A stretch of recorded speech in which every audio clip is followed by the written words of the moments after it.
छोटा सा गांव था जिसका नाम आहा। मीरपुर था। वहाँ एक ईमानदार किसान रहता था जिसका नाम साहिर था।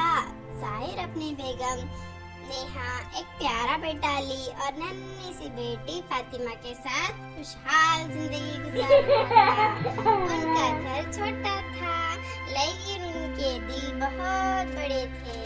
साहिर अपने गांव में अपनी ईमानदारी और नेक दिल के लिए जाना जाता था। सब लोग उसकी इज्जत करते थे क्योंकि वो कभी किसी के साथ धोखा नहीं करता था और हमेशा अल्लाह का शुक्र अदा करता था।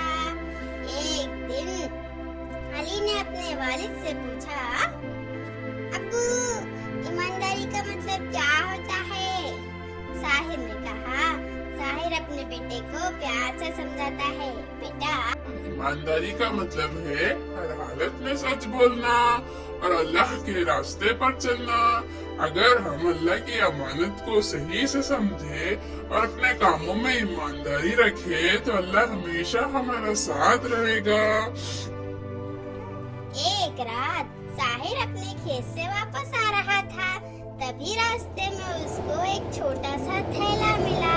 खोलने पर साहिर ने देखा कि उसमें बहुत सारे सोने के सिक्के हैं।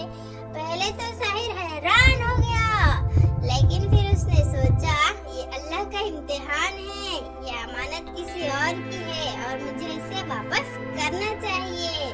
वो थैला लेकर घर आ गया और अपनी बेगम नेहा से इस बात का जिक्र किया। नेहा ने कहा, साहिर, अगर आप ये पैसे पसंद करते तो आप इन्हें रख सकते थे, लेकिन आप अल्लाह पर ईमान इतना पक्का है कि आप ईमानदारी को अपना सबसे बड़ा फर्ज समझा। अगले दिन गांव में एक ताजिर आया। वो अपना सामान बेच रहा था। उसने सब लोगों से कहा, मेरा सोने का थैला कहीं खो गया है, क्या किसी ने देखा? सब लोग अपनी अपनी बातें कर रहे थे लेकिन कोई कुछ नहीं बता रहा था।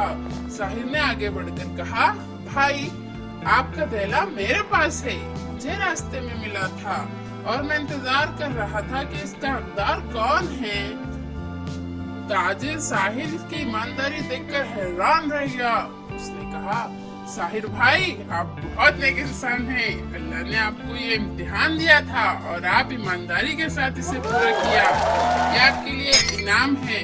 लेकिन साहिर ने उस इनाम को लेने से मना कर दिया क्योंकि उनका मकसद सिर्फ अल्लाह की रजा पाना था। थोड़े दिन बाद गांव में बहुत बड़ा तूफान आया जिसने कई लोगों के घर तबाह कर दिए। ताजिर ने साहिर के घर को देखकर कहा, आपका घर तूफान से कैसे बच गया? साहिर ने मुस्कुराते हुए जवाब दिया, जब अल्लाह से ईमानदारी का रिश्ता मजबूत होता है तो कोई भी तूफान हमें हिला नहीं सकता। कहानी का सबक ये है कि ईमानदारी और अल्लाह पर पूरा भरोसा रखने से जिंदगी में हर मुश्किल आसान हो जाती है। अली और फातिमा ने अपने वालिद से ये सीख ली कि हमेशा सच बोलना और ईमानदारी से जीना ही जिंदगी का असल रास्ता है। इस कहानी ने न सिर्फ अली को बल्कि गांव के सभी बच्चों को ईमानदारी और अल्लाह पर ईमान रखने का पैगाम दिया। मॉरल: ईमानदारी और सच्चाई जिंदगी के सबसे बड़े उसूल हैं। जो अपनी ईमानदारी पे कायम रहता है, अल्लाह उसकी मदद ज़रूर करता है, चाहे हालात कितने भी मुश्किल क्यों ना हो।